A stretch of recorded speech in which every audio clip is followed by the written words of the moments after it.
নমস্কার বন্ধুরা, welcome back to my channel Champa রান্নাঘর। আজ আমি আপনাদের সঙ্গে কোনো রেসিপি শেয়ার করতে আসিনি। আজ আমি আপনাদের সঙ্গে শেয়ার করব তালের রস বের করে নেওয়ার পরে যে তিতা হয়, সেই তিতা ভাবটা যাতে না থাকে তার কিছু টিপস অ্যান্ড ট্রিক্স ফলো করলে আপনারা কিন্তু একদম মিষ্টি আর দুর্দান্ত স্বাদের তালের পাল্প পেয়ে যাবেন। তাহলে চলুন ভিডিওটা শুরু করি। প্রথম টিপস হলো, যখন আপনি বাজার দিয়ে তাল কিনে আনবেন, তালটা যেন একদম কালো কুচকুচে হয়, গাটা যেন ঠিক এই রকম কালো হয়, তাহলে কিন্তু আপনার তালটা তুলনামূলকভাবে তিতোটা অনেক কম হবে। এবারে দেখুন, তালটাকে প্রথমে উপরের মুকুটিটা ছাড়িয়ে নেব। মুকুটিটা ছাড়িয়ে নেওয়ার পরে ঠিক ছালটাকে এইভাবে ছাড়িয়ে নেব। প্লিজ বন্ধুরা, আজকের ভিডিওটি খুব হেল্পফুল হতে চলেছে। যারা তিতার কারণে এই সময় তাল খেতে পারছেন না, তাদের জন্যেই কিন্তু আমার আজকের ভিডিওটি। এখন দেখুন, উপরে যে শক্ত মতো একটা ডাঁটির মতো অংশ থাকে তালের উপরে, সেটাকে ছুরির সাহায্যে ঠিক এইভাবে বের করে ফেলতে হবে। এইটা বের করে ফেললে, প্রথমে তাল আটিটা বের করার আগে এটা ফার্স্ট বের করে নিতে হবে, তাহলে কিন্তু তালের তিতো ভাবটা অনেকটাই কম হবে। এটাই আমার ফার্স্ট টিপস। এটা কিন্তু অবশ্যই ফলো করবেন বন্ধুরা, তাহলে তালের তিতো ভাবটা অনেকটাই কমে যায়। এবারে আমি দেখাচ্ছি, তালটা যখন পাল্প বের করে নেওয়া হয়ে যাবে, আমি কিন্তু এখানে জল একদম কম ব্যবহার করেছি, আপনারা দেখে বুঝতে পারছেন। তো তালের পাল্পটা বের করে নেওয়ার পরে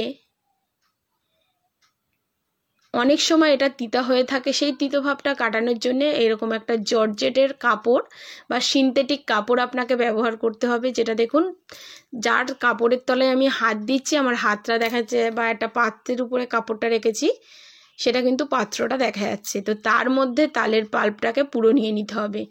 কাঁচা অবস্থায় তালের পাল্প বের করে নেওয়ার পরেও আপনারা এই প্রসেসটা করতে পারেন, আবার জাল দিয়ে ঘন করার পরেও এই প্রসেসটা করতে পারেন। তবে আমার সাজেশন যে আপনি এটা কাঁচা অবস্থায় তালের পাল্পটা বের করার পরেই এই প্রসেসগুলো করবেন। এখন দেখুন, এই জর্জেট কাপড়ের মধ্যে তালের পাল্পটাকে দিয়ে এইরকমভাবে 2 ঘন্টা মতো ঝুলিয়ে রাখতে হবে। তাহলে দেখবেন একটা তালের পাল্প থেকে বা রস থেকে একটা কষ বেরোবে। আপনাদেরকে আমি দেখিয়ে দিচ্ছি, একদম টপ টপ করে পড়বে। তো দেখুন, আমি কিন্তু এখানে জলটা খুবই কম ব্যবহার করেছি, একটু হাত দিয়ে দেখিয়ে দিচ্ছি কেমন একটা কষ হয়। আর দেখুন, ঠিক এই রকম একটা কষ বেরোবে, দেখতেই পাচ্ছেন টপ টপ করে পড়ছে। এটা 2 ঘন্টা ঝুলিয়ে রাখলে প্রায় হাফ কাপ মতো কষ বেরোবে একটা 3 আটির তালের থেকে। প্লিজ বন্ধুরা, আমার আজকের ভিডিওটি প্লিজ পারলে অনেক শেয়ার করুন, যাতে যারা তিতো হওয়ার ভয়তে তাল খেতে চায় না, আজকের ভিডিও কিন্তু তাদের জন্য খুবই হেল্পফুল হতে চলেছে। দেখুন, 2 ঘন্টা পরে আমি ফিরে এসেছি, আর কতটা তাল থেকে জল বেরিয়েছে।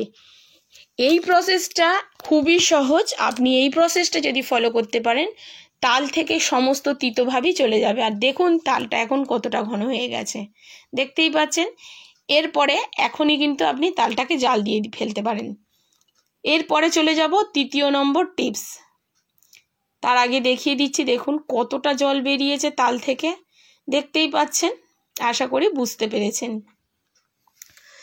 প্লিজ বন্ধুরা, প্লিজ আমার রিকোয়েস্ট রইল, প্রথম থেকে শেষ পর্যন্ত ভিডিওটি দেখবেন। তারপরে একটা অবশ্যই কমেন্ট করে যাবেন যে আপনি কোথা থেকে আমার ভিডিওটি দেখছেন। এখন দেখুন, একটা বাটির মধ্যে নিয়ে নিয়েছি তালের পাল্পটাকে।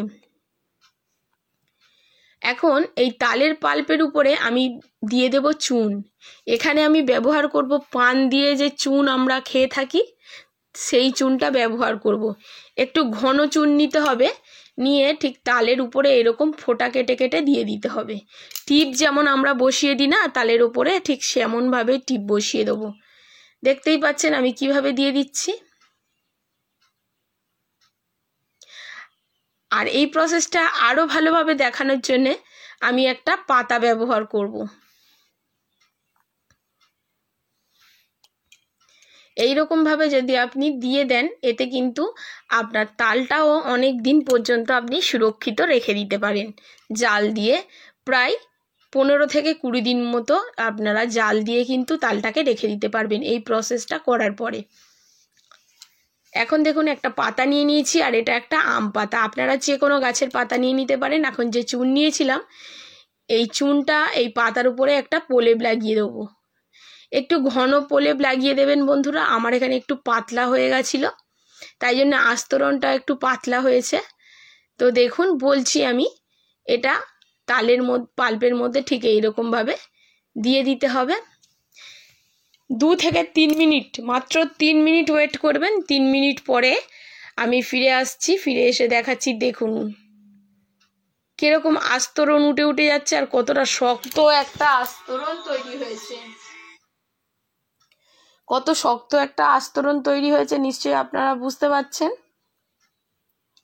ঠিক এইরকম ভাবে আস্তরণগুলোকে একটু তুলে ফেলতে হবে। দেখুন বন্ধুরা, দেখতেই পাচ্ছেন। আশা করছি আপনাদের আমি বোঝাতে পারছি ঠিক কিভাবে আমি দিয়েছিলাম আর 2 মিনিট পর কিভাবে তুলে নিচ্ছি। দেখতেই পাচ্ছেন সমস্ত ওপরের চুনগুলো তুলে নেওয়ার পরে এবারে আম পাতাটাকেও আমি বের করে দেখাবো। প্লিজ বন্ধুরা, যদি তাল তিতো হয়ে থাকে বাড়িতে একবার এই প্রসেসটি করে দেখবেন, আর আমাকে কিন্তু অবশ্যই করে কমেন্ট করে জানাবেন যে আপনাদের তালের তিতো ভাবটা কি কেটে গেছিল। এরকম করে দেখুন কত মোটা একটা স্তর উঠে এসছে, দেখতেই পাচ্ছেন।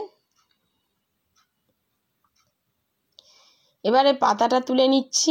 দেখুন পাতা থেকে কিন্তু তালটা পড়ে যাওয়ার কথা, কিন্তু কেমন আটকে আছে দেখতে পাচ্ছেন।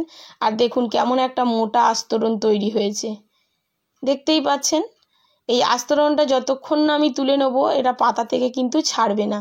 আর পেছনটাই দেখুন, আমি কিন্তু পেছনটাতে কোনো রকম চুন দিইনি, দেখতেই পাচ্ছেন। কোনো কিন্তু তাল কিন্তু গায়ে লেগে নেই।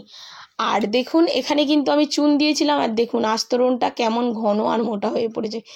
এইগুলোকে পুরো ফেলে দিতে হবে, এগুলো একদমই ব্যবহার করা যাবে না। এইভাবে এই সহজ সরল প্রসেসগুলো যদি আপনারা ঠিক